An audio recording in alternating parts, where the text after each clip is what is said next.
Put your hands together for Finn Wolfhard and Billy Brick.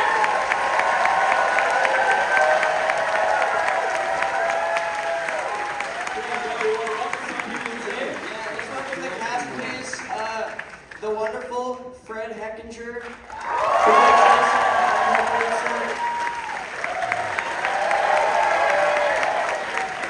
Abby Quinn, please, as Claire.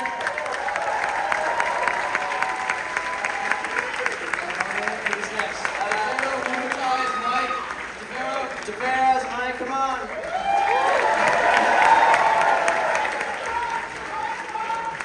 Paradise Ceremi as Debbie, please.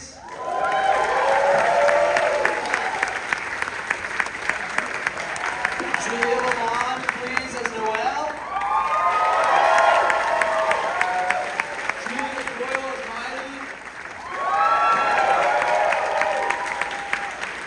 Matthew Finland, please, as Ezra. Come on. Yeah. Tristan as Shannon. And Susan Coyne, please. And Daniel Gravel as Corey, please. Come up to the light and take a bow. We forgetting anyone? Please, Don? Please, so we're not forgetting. Okay, good. We're all here. Awesome. Amazing. Well, guys, collect some questions out there, but first of all, I'm going to start things off.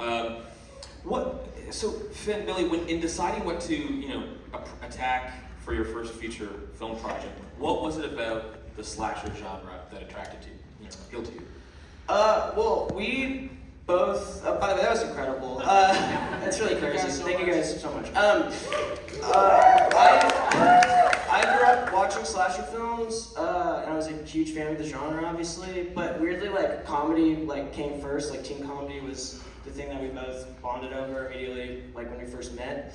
And then the slasher thing came second, just sort of as a way to kind of. Yeah, we had both, I had written a scene just as a sketch, which was basically, there's a summer camp slasher going around, and there's a kill list that's published, and then they decided to by who's the hottest, and then there was a character who was really upset that he wasn't at the top of the list. And then I had told Finn about it. I was like, I have this idea, it's like not really formed, and Finn was like, dude, I wrote that exact same scene. Yeah, I wrote the same scene. And then we gotta just build something based off of that, and then that's what we Can you guys believe this was written by actors too? Thinking about their looks? Yeah. So that's, I guess, right here. And how did you find this is an incredible cast. Let's Yeah. give it up for you.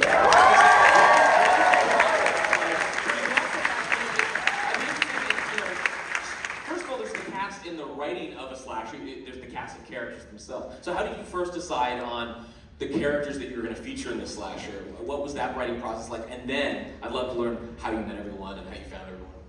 I guess we kind of just wanted to lean into, archetypes that we had seen in other films, but then also base it off of ourselves and our weird friends that we grew up with.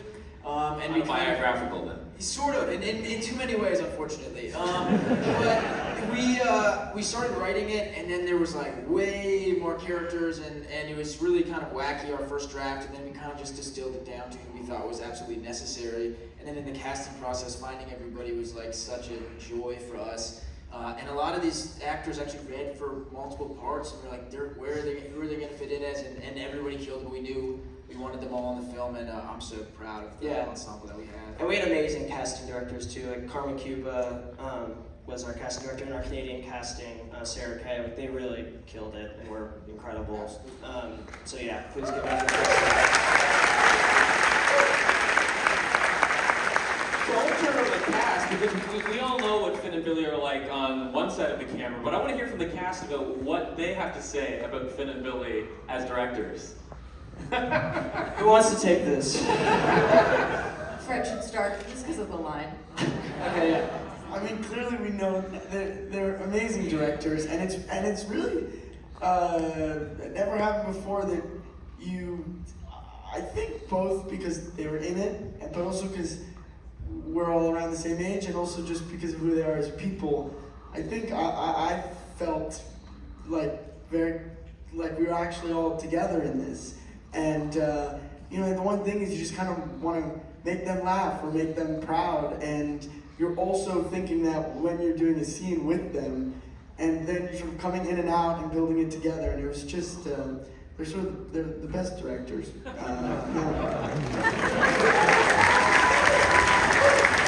must have felt that you were all actually at a summer camp in many respects, because I mean, I feel, having been on a film set myself, it is like summer camp sometimes.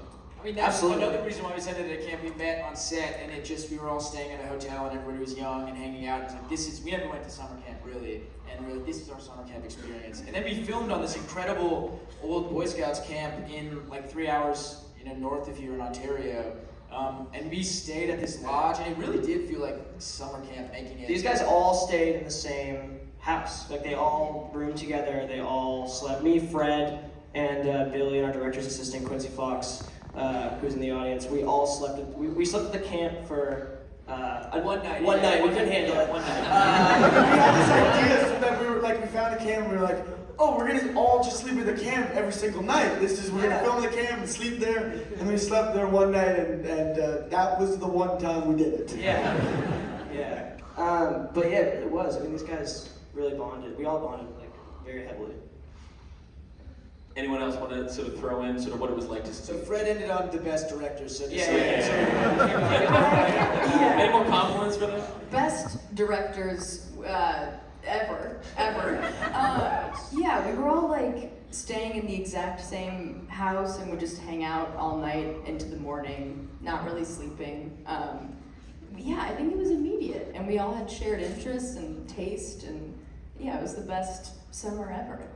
Yeah, What was not the? just- I mean, there's a lot of comedy that feels very spontaneous in the film, and so was all of that on the page, or was a lot of that just through the sheer collaboration of you and the cast through the process of rehearsing and preparing the scenes? I mean, a lot of it. I mean, amazing. Like everyone's an amazing improviser. There's really only like a few moments in the movie that are improvised, or the one that like still like actually makes me laugh a lot. I mean, all of them still make me laugh, but the one that specifically makes me laugh is the one where like Fred and Abby are walking to the bonfire, and he's like, "Do you think they'll have minis like at the fire?" And she's like, "What? What are you talking about?" Like that's all improvised. And just like little moments, like. The good thing is, yeah, everybody was improvising in character so frequently, even if it wasn't with like lines or jokes. There's just so many specific moments that we found in the edit and during the process of making it, where people were just like, "That's a really funny thing to cut to." That's cool, but yeah, I mean, everybody was so prepared, obviously, and we had to film very quickly, but everybody was ready to go, and we did it as fast as we could. Yeah, no, I mean, oftentimes you don't have much time on a film shoot, but I'm curious. I'd love to learn more about the fight sequence between DeFero and Billy, because that is full of great stunts. It's very physical. What went into preparing for that sequence? How was it to shoot it? I had an awesome stunt double who looked so much like me that He was a freaking- French Canadian guy that was like, "Oh guys, you guys ready for today?" And they're like, "Yeah." He could do backflips and like like standing, and then I just so many times was like we do like the Texas switch or whatever it's called. I'm like, I'm gonna do a flip, and then we pan away and then come back and do it. And then we had this incredible stunt coordinator Dan, and I mean, Billy's really getting his shit kicked. Like that's him getting thrown through the ping pong table, and like there's a lot of that's Billy. Like DeFero accidentally punched Billy in the face one take. We kept that in, and it was great. I mean, Real punch? yeah, it was a real punch. there was a few real punches. Yeah, that was great. But no, it was like a lot of planning. That was the one obviously like, we planned the most. We didn't just like burn something down. It was a very, very planned, coordinated thing. But DeFero was so on top of it and incredible. Yeah, he actually threw that log was really on fire. Yeah. Sorry, just to interrupt, but we were doing this safety demonstration because I have to throw an actual flaming lob in his direction, and obviously they're like, throw it away from him. Don't hit him with the lob. Do you want? I'm off camera. Should someone else throw the lob? I'm like, no, it's fine. You throw the lob. And then I did it a couple times, and then DeFero just came up to me and whispers like, throw that shit right at me. So that's the one we kept into. It ducks out of the way. I think it looks so cool every time. That whole scene was a lot of fun, you know. One time we actually got to go through the wall. You know, we jumped back and actually went through the wall. Yeah, it was a lot of fun.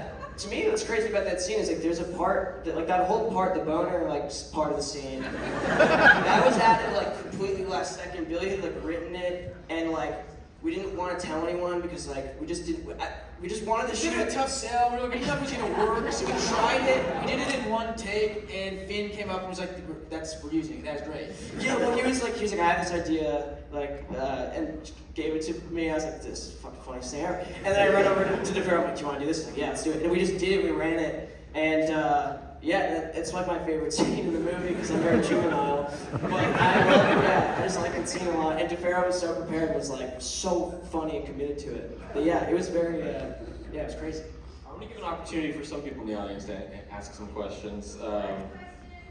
All the way up there, yes.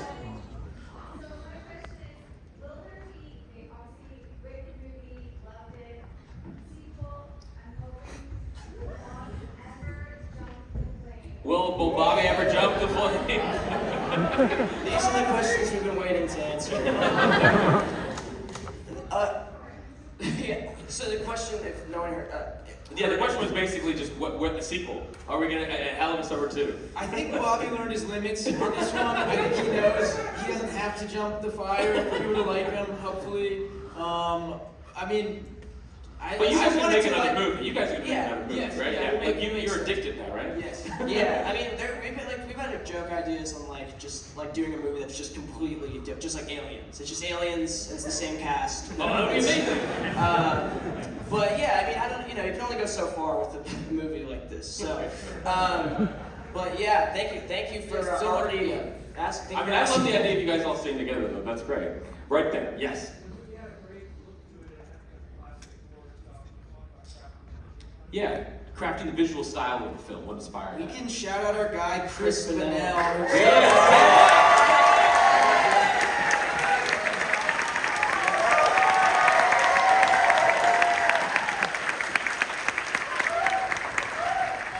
is our DP, and he absolutely killed it, as everyone can see. And yeah, we had just a bunch of great conversations with him about exactly that, visual references that sort of were, older slasher films, older horror films, and Chris just pulled off a miracle. Again, I can't stress how quickly we had to shoot, and Chris was just killing it So amazing. every single day.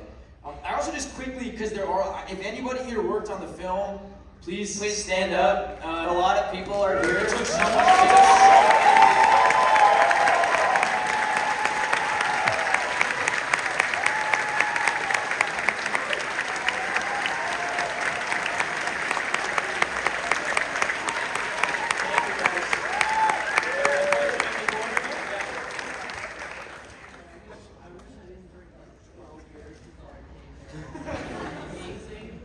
So the guy that's asking this question is Joel.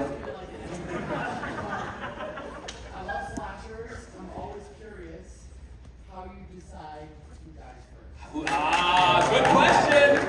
After 12 beers, that's a very good question. Who dies first? How do you decide who dies first in writing the script? Adam Pally dies first. Yeah, Adam Pally dies first. That's sort of a rule. We just really wanted to do a cold open that obviously set the tone and just sort of set a sense of like, there are no adults here. So we wanted to kill the adults as quickly as possible.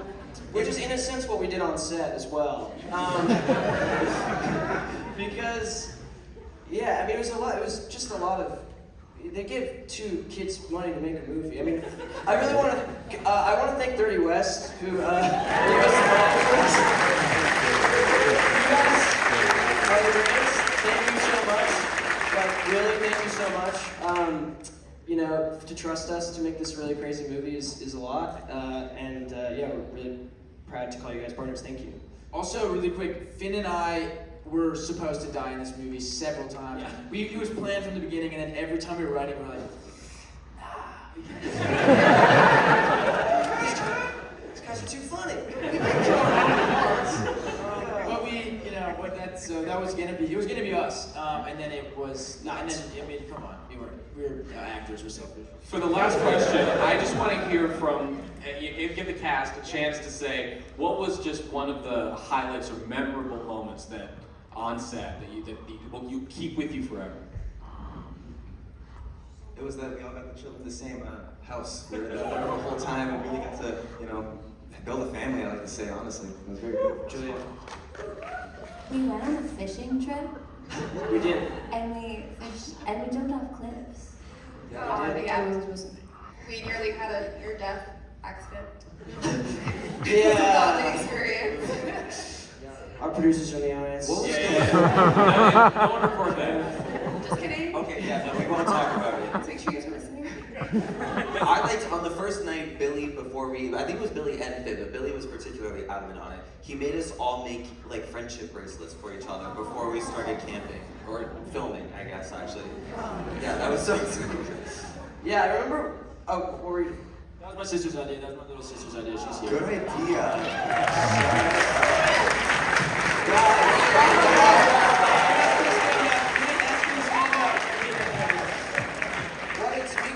We really, it was like we were all so on a one-track mind together. Also, Susan, thank you so much. I really thank you for being a part of this. The only adult that doesn't die. Yeah, the only adult that doesn't die in the film. Really, it was like we were all so close, truly, and like I remember when we were shooting like the scene where like the Billy's flying over the camera like into the lake. It was just like we were trying to get as much height as possible because Chris is operating, our DP is operating, he's in the water. Quincy, our director assistant, is like beside him, and they can like overhear us being like, should we get like a picnic table? Because we need height. We need more height to get over the thing. And the producer's like, no, that's dangerous. Don't do that.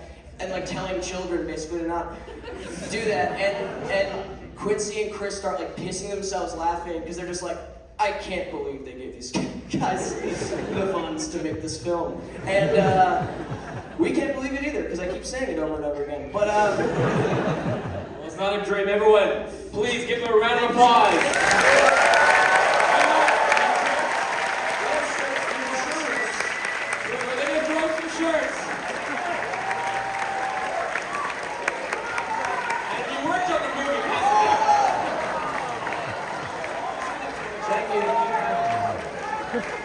which way we go?